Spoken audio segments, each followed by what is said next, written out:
Assembly budget సమావేశాల నుంచి మాజీ మంత్రి జగదీష్ రెడ్డిని సస్పెండ్ చేసిన తర్వాత ఇక బీఆర్ఎస్ నేతలందరూ కూడా అసెంబ్లీ నుంచి వాకౌట్ చేసి ఇక్కడ ట్యాంక్ బండ్ వద్ద ఉన్నటువంటి అంబేద్కర్ స్టాచ్యూ వద్ద వచ్చి నిరసన తెలుపుతున్నారు. ఎందుకు సస్పెండ్ చేశారు, అసలు మన నాయకులు ఏం తప్పు చేశారు, మరి ఉంటద్దు పోకడగా వాళ్ళు ఒకరే సభని నడిపించుకుంటారా అన్న కోపంతో అన్న డిమాండ్స్ తోటి అయితే వాళ్ళు ఇక్కడ కూర్చున్నట్టు తెలుస్తుంది. వాళ్ళు ఇక్కడ ధర్నా చేస్తున్నట్టు కూడా తెలుస్తుంది. సో ఒక్కసారి మనము మాజీ మంత్రి జగదీష్ రెడ్డి గారు కావచ్చు, మాజీ మంత్రులు హరీష్ రావు గారు కావచ్చు, అట్లాగే కేటీఆర్ సార్ కావచ్చు, వీళ్ళందరూ కూడా ఇక్కడ కూర్చొని నిరసన వ్యక్తం చేస్తున్నారు. అసలు నిజంగా ఈ సభ నుంచి ఎందుకు సస్పెండ్ చేశారు ఏంటి అన్న విషయాన్ని ఒకసారి మాజీ మంత్రి అయినటువంటి జగదీష్ రెడ్డి సార్ని అడిగి తెలుసుకుందాం. అసలు వాళ్ళ వాదన ఏంటి, వాళ్ళు ఏం చెప్తారు, సో భవిష్యత్తులో వాళ్ళ కార్యాచరణ ఎట్లా ఉండబోతుంది నెక్స్ట్ అన్న ప్రాసెస్ని ఒక్కసారి మాట్లాడించే ప్రయత్నం చేద్దాము.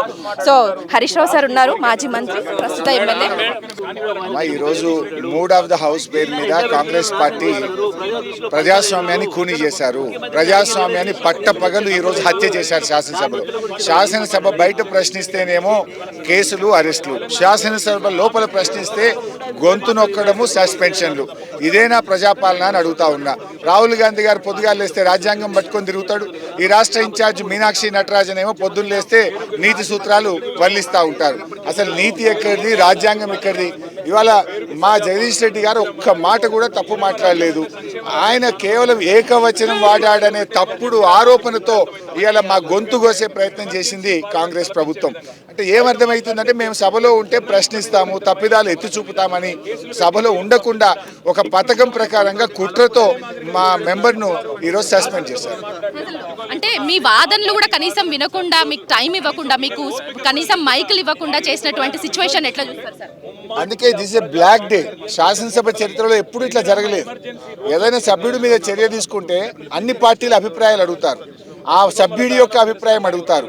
సభ్యుడి అభిప్రాయం అడగరు, పార్టీ అభిప్రాయం అడగరు, విపక్షాల అభిప్రాయం అడగరు.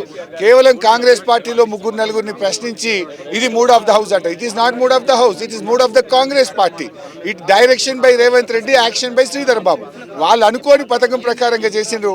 మూడ్ ఆఫ్ ద కాంగ్రెస్ ను మూడ్ ఆఫ్ ద హౌస్ గా చిత్రీకరించి ఇవాళ ప్రజాస్వామ్యాన్ని ఖూనీ చేశారు. నిన్న సీఎం రేవంత్ రెడ్డి మాట్లాడిన పదజాలాన్ని ఎట్లా చూస్తారు? మాజీ సీఎం అయినా కూడా ఆయన పదజాలాన్ని ఎట్లా చూస్తారు? రేవంత్ రెడ్డి నోటికి వచ్చినట్టు మాట్లాడొచ్చు కానీ ఇవాళ మా సభ్యుడు ప్రభుత్వ తప్పిదాలు ఎత్తి చూపితే తప్పన్నారు. అసలు రేవంత్ రెడ్డి గతంలో కేసీఆర్ గారిని కాల్చి పారేయాలని మాట్లాడినాడు. ఈయన మార్చిరీకి పంపుతామని చెప్పి మాట్లాడినాడు. అంటే సభ్య సమాజం తలదించుకునే విధంగా రేవంత్ రెడ్డి వ్యాఖ్యలు ఉన్నాయి. దాన్ని తీవ్రంగా ఖండిస్తున్నాం. తెలంగాణ సమాజం అన్ని గమనిస్తూ ఉంది. ప్రాణాలకు తెగించి కేసీఆర్ తెలంగాణ సాధించి దేశంలో తెలంగాణను అగ్రగామిగా నిలిపిన కేసీఆర్ను పట్టుకొని అలాంటి భాష మాట్లాడితే తెలంగాణ సమాజం రేవంత్ రెడ్డిని, కాంగ్రెస్ పార్టీని క్షమించారు.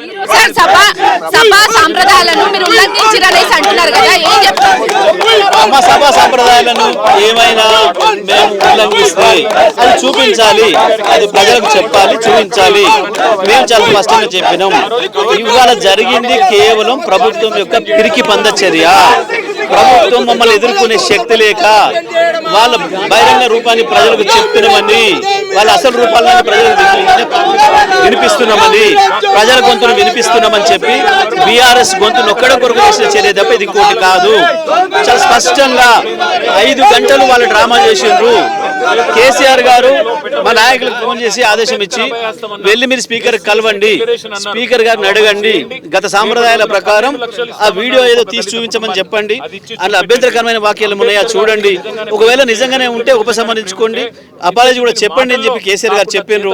దాని ప్రకారం కేటీఆర్ గారు, హరీష్ రావు గారు, మా ఇతర సీనియర్ నాయకులు అందరూ కలిసి స్పీకర్ ని కలిసిండ్రు, ఈ విజ్ఞప్తి చేసిండ్రు, స్పష్టంగా చెప్పిర్రు. సార్ గత సాంప్రదాయం ప్రకారం మీరు తీసి చూపించండి, అందరు పిలవండి, సభలో ఉండే ఫ్లోర్ లీడర్ పిలవండి, చూసి ఒకవేళ తప్పు ఉంటే మేము ఉపసంహరించుకోవడానికి సిద్ధంగా ఉన్నాం, అపాలజీ కూడా సిద్ధంగా ఉన్నామని మాట చెప్పారు.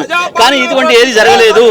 కేవలం ముఖ్యమంత్రి ఆదేశాలు ఢిల్లీ నుంచి వచ్చిన తర్వాతనే సభను పెట్టిండ్రు. హడావుడిగా కాంగ్రెస్ పార్టీ సభ్యులతోని, మంత్రులతోనే మాట్లాడించి ముందు అనుకున్న ప్రకారమే సస్పెండ్ చేసిరు తప్ప ఇందులో ఎటువంటిది ఒక ప్రజాస్వామికమైన పద్ధతి లేదు, ఎవరిని అవమానించలేదు, ఒక్క అన్పార్లమెంటరీ వార్డు లేదు, ఒక్క అన్డెమోక్రటిక్ ఇష్యూ లేదు దీంట్లో. సభ మీ ఒక్కరిదేనా అని స్పీకర్ అన్నారంట, నిజమేనా? చూపించాలి కదా దాంట్లో. నేను ఏం మాట్లాడినా చూపించాలి కదా, ప్రజలకు చూపించమని చెప్పండి, ప్రజలకు చూపించి చర్య తీసుకోవచ్చు. ఈ కార్యక్రమాలు ఎట్లా ఉండబోతుంది? ఫర్దర్ కార్యక్రమం ఏందనేది పెద్దలు కేసీఆర్ గారు, వర్కింగ్ ప్రెసిడెంట్ కేటీఆర్ గారు, ఇతర సీనియర్ నాయకులందరూ కూడా కూర్చొని నిర్ణయిస్తారు. ఎవరేం చేసినా మా గొంతును ఆపలేరు. ఇవాళ కొత్తగా మొదలైన గొంతు కాదు ఇది, 2001లోనే ప్రారంభమైన గొంతు. కేసీఆర్ నాయకత్వంలో నాలాంటి గొంతులు వేలాది లక్షలాది ఉన్నాయి. ఎవరో ఒక గొంతు నొక్కేస్తే ఆగుద్దనుకుంటే ఇది తెలివి తక్కువతనం. తప్పకుండా బీఆర్ఎస్ పార్టీ ప్రజల తరఫున పోరాటం చేస్తూనే ఉంటుంది. రైతుల సమస్యలు, మహిళల సమస్యలు, కార్మికుల సమస్యలు, ఆటో కార్మికుల సమస్యలు, విద్యార్థుల సమస్యలు, ప్రతి సమస్యను తీసుకొస్తూనే ఉంటుంది. తప్పకుండా ఈ ప్రభుత్వం ఒక్కరిని సస్పెండ్ చేస్తే అందరూ బైకాట్ చేయడానికి ఎట్లా చూస్తారు? రేపు మాట్లాడి చెప్తాం. పెద్దలు కేసీఆర్ గారితో మాట్లాడిన తర్వాత తదుపరి కార్యాచరణ చెప్తాం. రేపు రాష్ట్ర వ్యాప్తంగా నిరసనలు చేస్తాము. తర్వాత తదుపరి కార్యాచరణ పెద్దలు కేసీఆర్ గారిని అడిగి చెప్తాం. సీఎం అయ్యుండి మాజీ సీఎం ని పదజాలాన్ని ఎట్లా చూస్తారు? ఆయన తిట్టినటువంటి అది ఆయన వికృత మనస్తత్వానికి, ఆయన నీచమైన బుద్ధికి నిదర్శనం తప్ప ఇంకోటి కానీ. ఎవరు మాట్లాడినా కేసులు పెడుతున్నారు, దౌర్జన్యాలు చేస్తున్నారు, వాళ్ళ మీద దాడులు చేస్తున్నారు. మరి ఇప్పుడు సీఎం రేవంత్ రెడ్డిని ఏం చేయాలంటే? ఖచ్చితంగా రాహుల్ గాంధీ ఆయనను పిలిచి అయితే బుద్ధన్న చెప్పాలి, లేదా తెలంగాణ ప్రజలైనా ఆయనకు రేపటి రోజున తగిన శిక్ష విధించాలి. ఈ రోజు బ్లాక్ డే అంటున్నారు, రేపటి నుంచి మీ అందరి కార్యాచరణ ఎట్లుండబోతుంది? పెద్దలు కేసీఆర్ గారితో రేపు సమావేశం అయిన తర్వాత మా తదుపరి కార్యాచరణ ప్రకటిస్తాం. సభను ఎట్లా చూస్తారు సార్? ఇప్పుడు వాళ్ళని ఒక్కరినే నడుపుకోమంటారు. ఏకపక్షంగా నియంతృత్వ పోకడలు, ప్రజాపాలన పేరు గొప్ప ఊరు దిబ్బ అన్నట్టు పేరుకు ప్రజాపాలన చేసేది నియంతృత్వం తప్ప ఇంకోటి కానే కాదు. రాష్ట్ర ప్రజలు కూడా అన్ని చూస్తా ఉన్నారు. జగదీశ్వర్ రెడ్డి గారు ఎవరిని అవమానించలేదు, కానీ అవమానించినట్టుగా చిత్రీకరించే ప్రయత్నం అయితే చేస్తున్నారు. అది వాళ్ళ మూర్ఖత్వానికి, వాళ్ళ అజ్ఞానానికి నిదర్శనం తప్ప ఇంకోటి కానీ. సో ఓవరాల్ గా కూడా ఇప్పుడు సభలో జరిగింది, సభ మర్యాదల్ని ధిక్కరించారనేసి అంటున్నప్పటికీ కూడా సభలో జరిగింది అది అసలు కాదు. సో ఖచ్చితంగా ఈ రోజు బ్లాక్ డే గా అయితే బీఆర్ఎస్ నాయకులందరూ కూడా సభలో నుంచి బైకాట్ చేశారు. ఎందుకంటే జగదీష్ రెడ్డిని సస్పెండ్ చేయడం కారణంగా.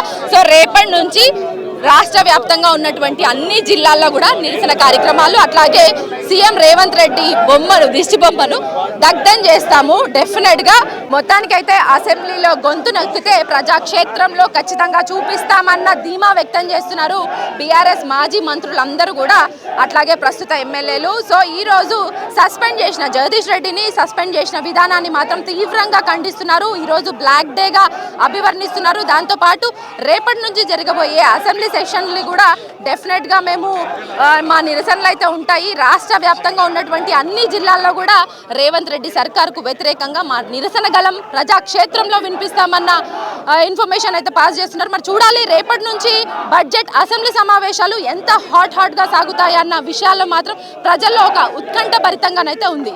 కెమెరా పర్సన్ రాజేష్తో హరిత, న్యూస్ లైన్ తెలుగు.